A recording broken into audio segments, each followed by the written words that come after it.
All right, we are talking about SummerSlam. This whole show just gets a 2 thumbs up. What a great show. Oh, yeah. Ricochet and Logan Paul. Oh, that was an excellent match. Like, well, Logan Paul is not he is not a wrestler, and yet he is wrestling better than other wrestlers. Yeah. Like 90% of the AEW roster cannot touch Logan Paul right now. And you wonder why they put him on there. It's like, why are they putting him on there? He's not even a wrestler. Well, he signed a contract with WWE. And he's putting on matches that are good. Yeah, and guess what he is? He's a wrestler. He wrestles. Not every week, but he doesn't have to. He's a special attraction. Yes, that is why they signed up. That's why they signed him. They probably signed him for a certain number of matches, and then that's money. This was just so great. They really kept up with each other. Ricochet led the match, definitely. But this was, once again, a strong showing by this guy. I was so worried about Logan, but man, he is just putting on pretty much banger after banger. Oh, yeah, absolutely. Like, every single match that he's in has just been stellar, and he continues to impress. I'm sorry. That's reality. I've never met the guy. I don't like his videos. Just not my style, but I like him. And also, he won. He won with a brass knuckle shot, and I really like that they played into Samantha Irvin because he said she will announce me as the winner, and she begrudgingly did, and it was great. Brock Lesnar, Cody Rhodes. Another banger match. 2 thumbs up. I really wanted this to have a stipulation. It should have had a stipulation. Lesnar had the wardrobe malfunction. I have no idea what happened, but his shorts were in shreds. Oh, I know. Like, shreds. But Cody beat him. There was a handshake, a hug. It was a feel-good moment. God, can they not book Cody better? Right. Like, seriously. You cannot stop this guy. Right. He doesn't need the champion, but he's the guy to beat Roman. Lesnar's frustration. I've never seen such great character work from Brock. Oh, yeah. He was on a different level here. If he's going back to the UFC, he's going off on top, essentially. Oh, yeah. But, he was awesome. I mean, he got in the ring. He turned into a strawberry. He was sweating. It was great. It was great. So the SummerSlam Battle Royal by Slim Jim. Yay! It was a nothing sandwich. It was. It was a fun Battle Royal. They played. We all knew who was going to win that LA match. Knight won. People lost their minds. Yep. Orange Cassidy thumbs down. Yeah. There was some fun little teasing with some rivalries within the Battle Royal. And some potential tag teams as well. Yeah. Which I thought was interesting. Yeah, no, I was actually excited about that. So I'm like, okay, they did the best out of the situation given, and I'm sure that Slim Jim wants LA Knight to be their next Randy Savage.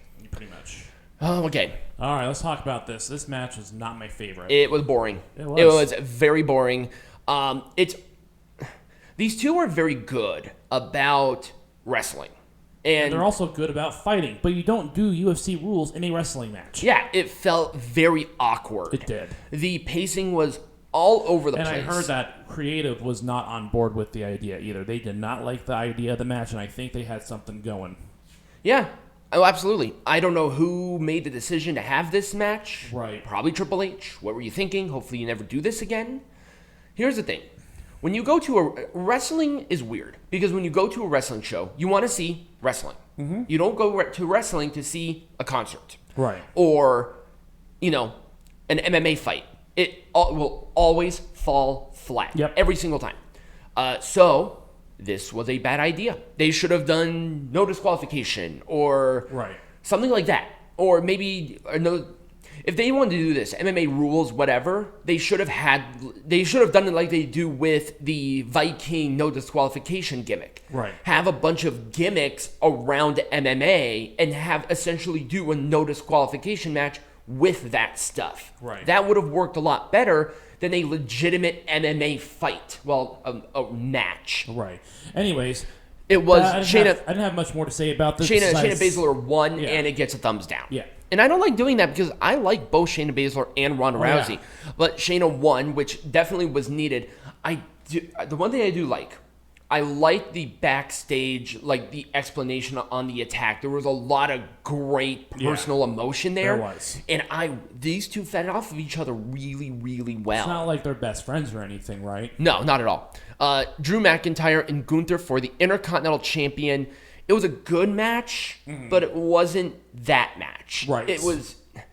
this is what happens when you have like a 5-star classic. People expect you to have those all the time. It's still a thumbs up for me. Yeah, it does get a thumbs up, but they had a much better match at WrestleMania. Yeah. And then Sheamus and Gunther was an all-time classic. Oh, man, this whole reign has been awesome. Yeah. Gunther has been putting on great matches since he won this title. Yep. He's pretty much going to surpass Honky. Like, Yeah. that's going to happen. And as soon as he loses that title, he's going to be going to main event. Like, Yeah. he's going to. Right. But this title feels so important right now. Yeah. It's on pay-per-view. It's doing stuff on there. And it was a powerbomb for Gunther to win. It was a good match, but it could have been better overall. I just don't know what you could have done to make it better. Yeah, I don't know either. And what do you do with Drew McIntyre now? I mean, you can continue the rivalry, but I think Drew should be doing main or in a program with like a higher level thing, you know? It felt just kind of thrown together. Seth freaking Rollins, Finn Balor for the World Heavyweight Champion. I liked the paint on Balor's arm. Yeah. Because 7 years ago, and Michael Cole said it was a tattoo, and I had a bit of a concern. I'm like, if that's a tattoo, we're going to have problems, because that's a dumb tattoo. But it was paint, so it's fine. I like the nod overall. And the match itself was good. It was a good match. It gets a thumbs up. Yeah. I mean, overall, it does get a thumbs up. It just wasn't that classic. I wish Damien cashed in. Yeah. Well. Now, the tension now is like at a boiling point. Right. And I like that in Judgment Day, because I think Damien is going to be leaving Judgment Day. Yeah. Or he's going to be kicked out, because what do you do with Judgment Day at this point? Right. They are the most popular act on the show. They're on there everywhere, but there's tension. And Dominic and Ray are just sort of there. Yeah, they're just doing their own thing. Yeah. So what do you do with They that? just happen to be a part of Judgment Day. Right, exactly. It was a stomp on the briefcase for Rollins to retain. Good match overall. And I think it was in the right placement. Hindsight 2020. Triple threat for the WWE Women's Champion. We have Bianca Belair, Asuka, and Charlotte Flair. Thumbs up. Yep. Good match. Like, very good match. These three always feed off of each other well. Bianca Belair selling that knee injury was great. And I really liked the ending. Yeah. So it was a spray into the face of Charlotte. And then Bianca Belair, who was in the figure 8, rolled up Asuka for the win. But Charlotte was blinded, so she could not get her legs unwoven. So Bianca Belair won the title, but Io Sky cashed in. Moonsault, boom, Io Sky is the women's champion. Feel good moment. Yep. Loved it. I loved everything about this. And now Bianca Belair has the distinction of being one of the longest reigning women's champions in history and one of the shortest reigning women's champion in history. With the same title lineage, because she lost the title to Asuka, and Asuka got the gold belt. Right. So I think that's a really cool little nod. Yeah. That Bianca Belair did that. But, they're like, well, why did Bianca Belair have to be pinned? Because Charlotte's a heel, Asuka's a heel, and Io Sky is cashing in. That's not something that a babyface does. You have to do that against a babyface. Right. So and now you have a program with Io Sky and Bianca Belair. Right. So great. I'm happy about that. And I'm going to assume that we will have an Asuka Charlotte Flair thing, which I am okay with as well. Yep. This is a really strong division. So yeah, Io Sky is a champ. Super excited. And in our main event, Roman Reigns, Jey Uso, tribal combat for the Undisputed Champion. 2 thumbs up, by the way. It wasn't. I think some of the earlier matches were a little bit better, but I loved all the stipulations and stuff with this. It felt like that. It felt like a tribal combat. It felt like it needed to be this way. Right. And the ending was freaking awesome. I could not have written anything better.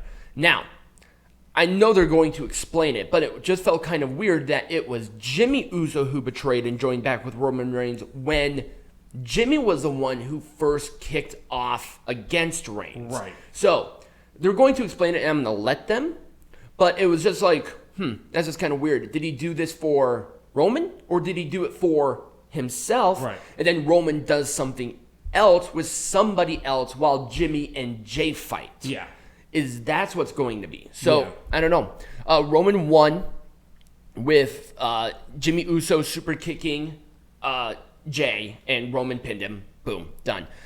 2 thumbs up. Fantastic match. Great way to end the show. Yeah. And, yeah. So, that was SummerSlam. Great show. Super excited. So, when we come back, what are we going to be watching? We're going to be watching Rebel versus Shelly Martinez from Knockouts Knockdown.